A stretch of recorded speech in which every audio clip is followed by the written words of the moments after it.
Hello students, ellipse पर फिर से आपका एक बार स्वागत है। और आज हम लोग मैट्रिक्स को ही कंटिन्यू करते हुए इस वीडियोज़ में आज मल्टीप्लिकेशन देखेंगे।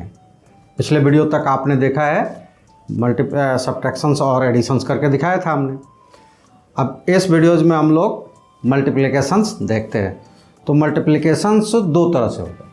एक तो मल्टीप्लिकेशंस होगा स्केलर कहलाएगा। स्केलर मतलब किसी मैट्रिक्स में स्केलर नंबर यानी कि किसी कांस्टेंट नंबर का मल्टीप्लिकेशंस। और दूसरा होगा मैट्रिक्स यानी कि दो मैट्रिक्स का आपस में मल्टीप्लिकेशन। दो मैट्रिक्स को मल्टीप्लाइड करेंगे और वो तीसरा मैट्रिक्स हमें मिलेगा। तो चलिए स्टार्ट करते हैं स्केलर मल्टीप्लिकेशन से।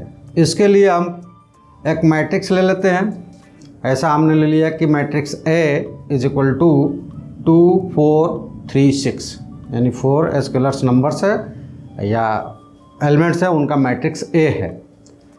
अब हमें इसमें निकालना है, अगर स्केलर मैट्रिक्स है तो इसमें कोई स्केलर नंबर मल्टीप्लाइड करेंगे। जैसे कि हम चाह रहे हैं कि इस मैट्रिक्स में 3 से मल्टीप्लाइड किया जाए, तो वो हमारा टर्म्स क्या हो जाएगा, 3 इंटू A यानी कि 3A। तो 3A क्या होगा, तो जैसे मैंने कहा कि स्केलर और मैट्रिक्स का मल्टीप्लिकेशन स्केलर कहलाएगा। तो 3A क्या होगा, इसका मतलब होगा कि 3 multiplied by matrix A। 3 multiplieds by matrix A। तो मैट्रिक्स A में है 2 4 3 और 6 का मैट्रिक्स मल्टीप्लाइड करना है 3 से। तो कैसे इसको मल्टीप्लाइड करेंगे, तो इसमें क्या करेंगे कि 3 का सारे एलिमेंट्स में इंडिविजुअली मल्टीप्लाइड करते हैं। सारे एलिमेंट्स में जितने भी एलिमेंट्स हो, किसी भी ऑर्डर्स का हो, सारे एलिमेंट्स में वो स्केलर नंबर्स को हम मल्टीप्लाइड कर देंगे। तो इसको मल्टीप्लाइड करके देखते हैं। जैसे कि 2 है तो 3 इंटू 2 हो जाएगा 4, 3 इंटू 4 3, 3 इंटू 3 और 6, 3 इंटू 6। तो सारे नंबर्स में हमने क्या किया कि उस स्केलर टर्म्स को मल्टीप्लाइड कर दिया। तो इस तरह के मल्टीप्लिकेशंस को हम क्या कहेंगे, स्केलर मैट्रिक्स। जैसे कि 3A is equal to 6 12 9 and 18। एक मैट्रिक्स बना 6 12 9 18 का, जो कि 3A के बराबर होगा, जहाँ A इज इक्वल टू 2 4 3 और 6 था। तो उसके बाद हम लोग चलते हैं मैट्रिक्स मल्टीप्लिकेशंस पे। इसमें दो मैट्रिक्स होंगे जिसको मल्टीप्लाई करेंगे हम लोग। तो दो मैट्रिक्स के लिए दो मैट्रिक्स ले लेते हैं। जैसे हमने एक मैट्रिक्स ले लिया 2 4 3 6, और मैट्रिक्स मल्टीप्लिकेशन करना है तो एक दूसरा मैट्रिक्स भी लेंगे, वो ले लेते हैं हम B इज इक्वल टू 7 0 9 7 यानी कि एक मैट्रिक्स A और दूसरा मैट्रिक्स B। और इन दोनों मैट्रिक्स का मल्टीप्लाइड करेंगे यानी कि AB निकालना है। तो अगर ये दो मैट्रिक्स दिए हैं तो AB क्या होगा, ये हमको निकालना है। तो इसके लिए हम क्या करते हैं, दोनों पहले मैट्रिक्स को ले लेते हैं और उसमें ये चेक करते हैं, ये सर्च करते हैं, यानी कि ये कन्फर्म्स हो लेते हैं कि ये मल्टीप्लाइड कब होगा। तो फर्स्ट मैट्रिक्स कभी भी रखेंगे, फर्स्ट मैट्रिक्स का कॉलम्स कितने कॉलम है, वो सेकंड मैट्रिक्स के रो के बराबर। यानी कि फर्स्ट मैट्रिक्स का कॉलम सेकंड मैट्रिक्स के रो के बराबर हो। जैसे कि columns of A that is equal to rows of B, तभी मल्टीप्लाइड हो पाएगा। अगर इस कंडीशंस में ये नहीं है तो उसका मल्टीप्लिकेशन संभव नहीं है। तो चलिए आगे प्रोसीड करते हैं और चेक करते हैं। तो देखिए A में कॉलम्स 2 है, दो कॉलम्स है 2 3 4 6, और B में रो 2 है 7 0 9 1। यानी कि दोनों के कॉलम्स और रोज बराबर, जो रिक्वायरमेंट्स हमारी, पहले वाले का कॉलम और दूसरे वाले का रो, अगर ये इक्वल है तो यह संभव है कि इनका मल्टीप्लिकेशन निकलेगा। तो उस मल्टीप्लिकेशंस के लिए क्या निकालना है, हमें AB निकालना है। तो AB is equal to matrix A multiplied matrix B। लेकिन स्केलर में जैसे हम लोग मल्टीप्लाई किया कि हर टर्म्स को हर टर्म से ले जाकर मल्टीप्लाइड कर दिया, ऐसा नहीं होगा। मैट्रिक्स के लिए जैसे कहा गया कि पहले वाले का कॉलम और दूसरे वाले का रो, तो चलिए हम पहले वाले के कॉलम्स और दूसरे वाले का रो ले लेते हैं। जैसे कि ए बी हमें फाइंड करना है, तो 2 4 कॉलम्स के 2 सदस्य है, 2 कॉलम्स है, उसके पहला सदस्य ले लेते हैं दोनों में 2 और 4, और रो में इनके सदस्य है, पहला सदस्य 7 और 9, तो हम रो को भी ले लेते हैं। अब इसमें एक चीज़ ध्यान रखना है कि मल्टीप्लिकेशन इन दोनों का करना है, लेकिन एडिशन होकर उसका फर्स्ट एलिमेंट्स बनेगा, पहला एलिमेंट्स बनेगा। तो चलिए इसको मल्टीप्लाइड करते हैं। जैसे कि 2 और 7 आपस में मल्टीप्लाइड होंगे, प्लस वो आएगा 4 एंड 7, इनका आपस में मल्टीप्लिकेशन होगा, और इस मल्टीप्लिकेशन को ऐड करना है। तो पहले सारे एलिमेंट्स को हम इसी तरह से सेट कर लेते हैं।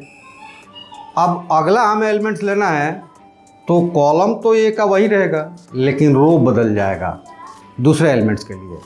तो उसके लिए अब हो गया रो इसका 0 और 1। तो इसी तरह से हम first columns first row, second column second row multiplied कर देंगे, हमें मिल जाएगा सेकंड एलिमेंट।